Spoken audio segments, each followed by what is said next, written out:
पवित्र शास्त्र भजन संहिता भजन 106। याह की स्तुति करो, यहोवा का धन्यवाद करो, क्योंकि वो भला है और उसकी करुणा सदा की है। यहोवा के पराक्रम के कामों का वर्णन कौन कर सकता है, या उसका पूरा गुणानुवाद कौन सुना सकता है।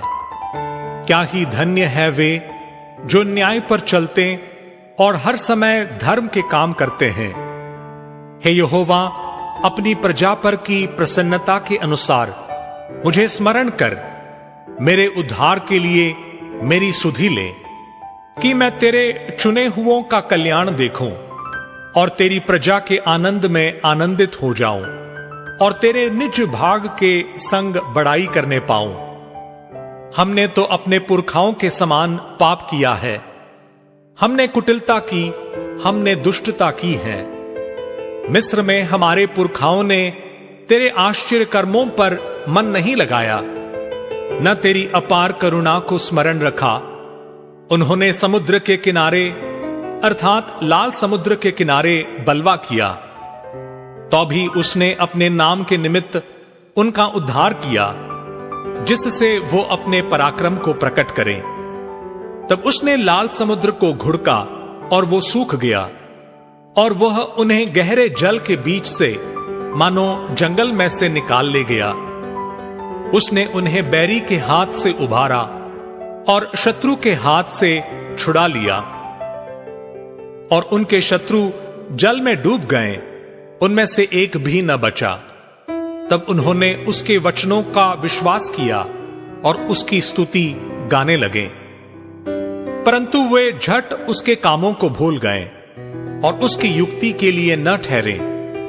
उन्होंने जंगल में अति लालसा की और निर्जल स्थान में परमेश्वर की परीक्षा की।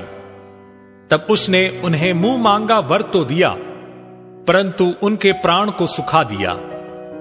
उन्होंने छावनी में मूसा के और यहोवा के पवित्र जन हारून के विषय में डाह की। भूमि फटकर दातान को निगल गई और अबीराम के झुंड को ग्रस लिया, और उनके झुंड में आग भड़क उठी और दुष्ट लोग लौ से भस्म हो गए। उन्होंने होरेब में बछड़ा बनाया और ढली हुई मूर्ति को दंडवत की। यो उन्होंने अपनी महिमा अर्थात परमेश्वर को घास खाने वाले बैल की प्रतिमा से बदल डाला।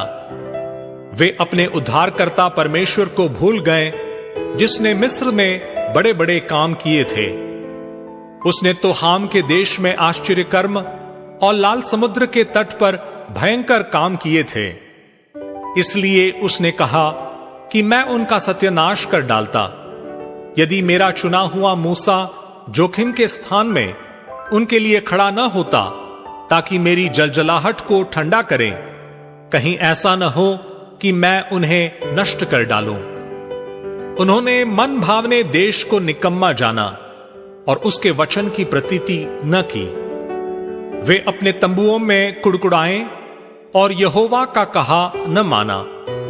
तब उसने उनके विषय में शपथ खाई कि मैं इनका जंगल में नाश करूंगा और इनके वंश को अन्य जातियों के सम्मुख गिरा दूंगा और देश देश में तितर बितर करूंगा।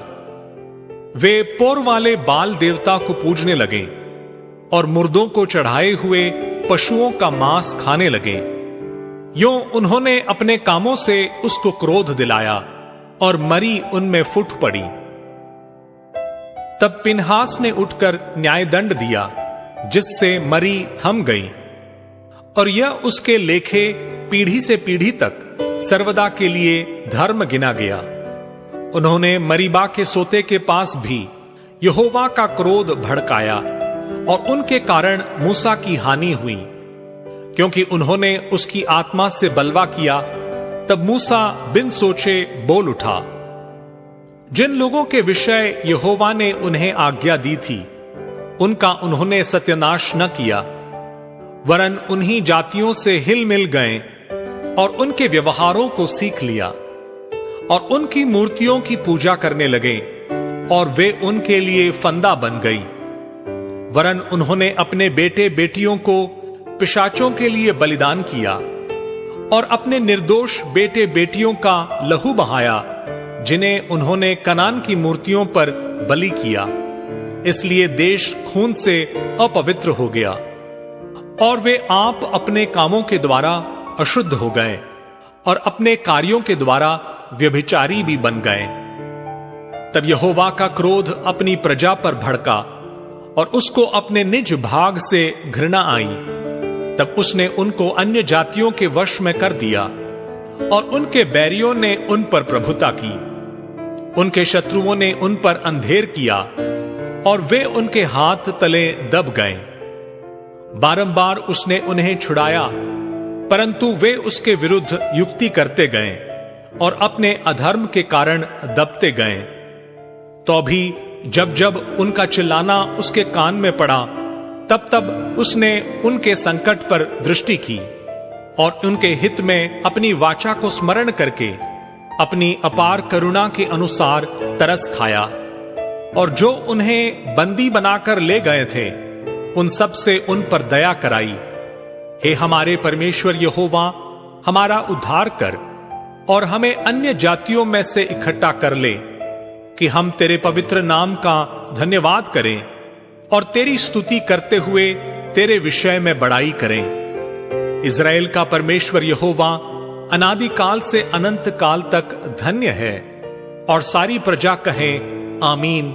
याह की स्तुति करो।